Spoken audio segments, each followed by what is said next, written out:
मैं नीलेश टंडेल, लाइब्रेरियन, जवाहर नवोदय विद्यालय सापुतारा। आज का टॉपिक है आपका e wallet and digital locker.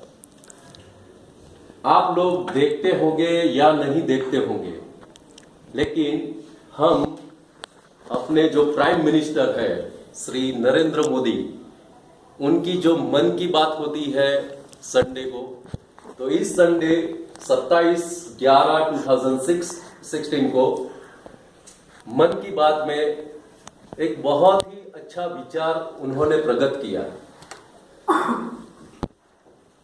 जो आने वाला फ्यूचर है, तो वो मन की बात में उन्होंने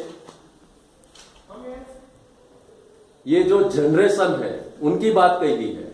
ये जो युग है वो इंफॉर्मेशन टेक्नोलॉजी का युग है, डिजिटल युग है। तो उन्होंने अभी ही ₹500 एंड ₹1000 की जो नोट थी वो डिमोनेटाइजेशन किया गया। उनके पीछे वजह है क्यों उनको निकाल दिया गया, उनका व्यवहार क्यों बंद कर दिया गया। तो उनके पीछे श्री नरेंद्र मोदी जी की बहुत ही एक बड़ी वजह है कि किसी भी देश को विकास करने के लिए उनकी अर्थव्यवस्था अच्छी होनी चाहिए। लेकिन ये जो नोट थी उनकी वजह से, उनकी डुप्लीकेटेशन वजह से बाजार में 2 गुनी नोटें बाजार में घूम रही थी। उनकी वजह से ब्लैक मनी, हम जानते हैं ना, भारत और विदेश दोनों में है ब्लैक मनी, फेक मनी, भ्रष्टाचार, आयकर में चोरी, विदेशी जो मुद्रा है उससे तुलना में अपनी जो राष्ट्रीय मुद्रा है उसमें कमी। और ये जो इनको रोकने के लिए एक ही उपाय था कि ये नोट का जो चलन है वो रोक दिया जाए। और इनसे क्या फायदा होगा? इनसे फायदा होगा कि अपनी अर्थव्यवस्था भारत की धीरे धीरे बढ़ेगी। इससे भारत का विकास होगा, रोजगारी का सृजन होगा। तो ये अर्थव्यवस्था पे निर्भर रहता है। इस डिजिटल युग की नींव अपने प्राइम मिनिस्टर नरेंद्र मोदी जी ने कर दी है। उनको आगे ले जाने के लिए भारत के 65% पीपल यंगिस्तान है, यंग लोग हैं पूरे वर्ल्ड में। तो ये जो जिम्मेदारी है वो अकेले केंद्र सरकार की नहीं है। इसमें आप लोग जो यंग पीपल है, आप लोग ही उनको आगे बढ़ाना है, वो नींव को आगे बढ़ाना है। तो उन्होंने कहा है कि नकद राशि का ज्यादा से ज्यादा उपयोग ना करके, लेस मनी करके कैशलेस इंडिया बनाना है। तो उन्होंने एक मैसेज भेजा है कि आप लोग यंग लोग हैं, आप लोग को सब आता है कि ई पेमेंट कैसे होता है। तो उन्हीं की एक सोच थी, उनकी वजह से मैं आप लोगों को कह रहा हूं। उन्होंने कहा है कि ऐसे 10 परिवार को बताइए इस ई पेमेंट के बारे में, जिसकी वजह से भारत देश में उन्होंने जो डिजिटल युग की नींव डाली है वो बरकरार रहे, वो आगे रहे। तो आपको भी अपने घर पे अपने माँ बाप को, अपने रिलेटिव्स को, अपने फ्रेंड्स को ई पेमेंट कैसे होती है, ई वॉलेट्स कैसे होता है। मान लो हमारे पास, जेंट्स के पास बटुआ रहता है, लेडीज के पास एक बैग जैसा रहता है, वो बटुआ कहता है। तो ई वॉलेट्स किसको कहते हैं? ई वॉलेट्स इसको कहते हैं। इसी से पे करना है। आप लोग ई का जो वर्ड है वो अच्छी तरह जानते हैं कि इलेक्ट्रॉनिक्स पेमेंट, ठीक है। तो इसमें बहुत सारे फीचर्स रहते हैं। क्या क्या होता है? मैसेजेस होता है, व्हाट्सएप होता है, फेसबुक होता है, यूट्यूब होता है ना, ईमेल होता है, बहुत सारे फीचर्स होते हैं। तो इन्हीं में हम स्मार्ट एंड्रॉइड फोन है, इनके बारे में हम जानेंगे कि ये चीज क्या है। आज जो लेस मनी का प्रॉब्लम चल रहा है, उसमें जो पीपल इस ई वॉलेट्स का यूज कर रहे हैं उनको ज्यादा परेशानी नहीं हो रही है, लेकिन जो लोग इनका यूज नहीं कर रहे हैं उनको ज्यादा प्रॉब्लम परेशानी हो रही है। इसीलिए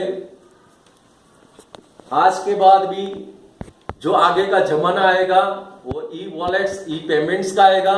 इसीलिए आपको उनके बारे में जानना बहुत ही जरूरी है कि ई वॉलेट्स होते क्या है।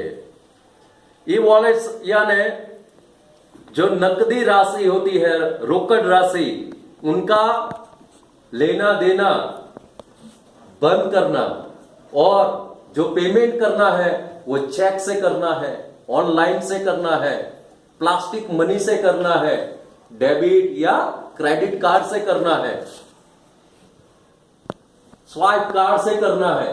होता है ना किसी दुकान में ऐसा, ये अपना डेबिट कार्ड स्क्रैच किया, उसके बाद अपना पिन नंबर डाला, तो हम जहां भी खरीदी करते हैं तो वो पेमेंट हो जाता है। तो कुछ लोग तो इसका यूज कर रहे हैं।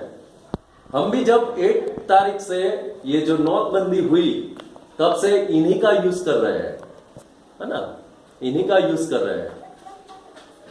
तो फर्स्ट तो कि इनका फायदा क्या है?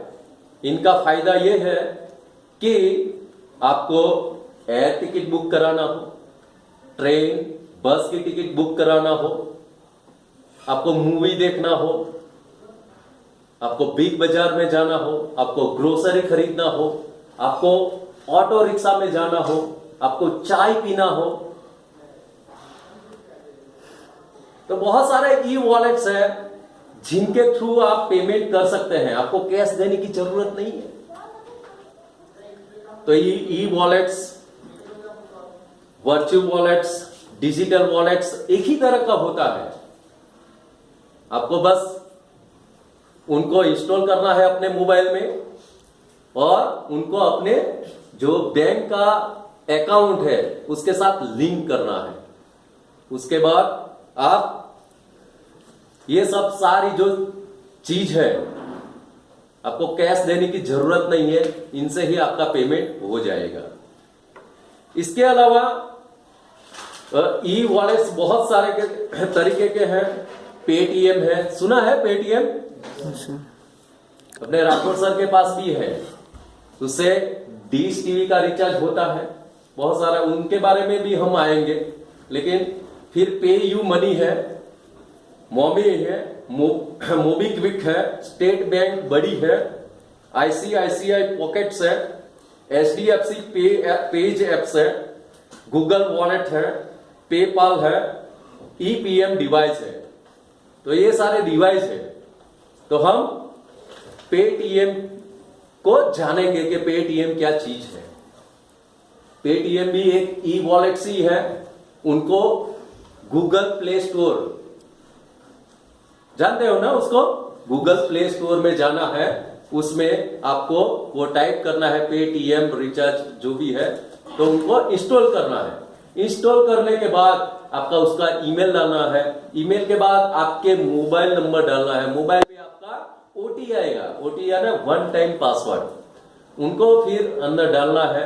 उसके बाद आपका जो भी किसी भी बैंक का अकाउंट नंबर है वो लिंक करना है। उसके बाद आपके पास कोई भी कार्ड हो, डेबिट कार्ड हो, क्रेडिट कार्ड हो, तो उनको भी लिंक करना है, ऑनलाइन बैंकिंग को लिंक करना है।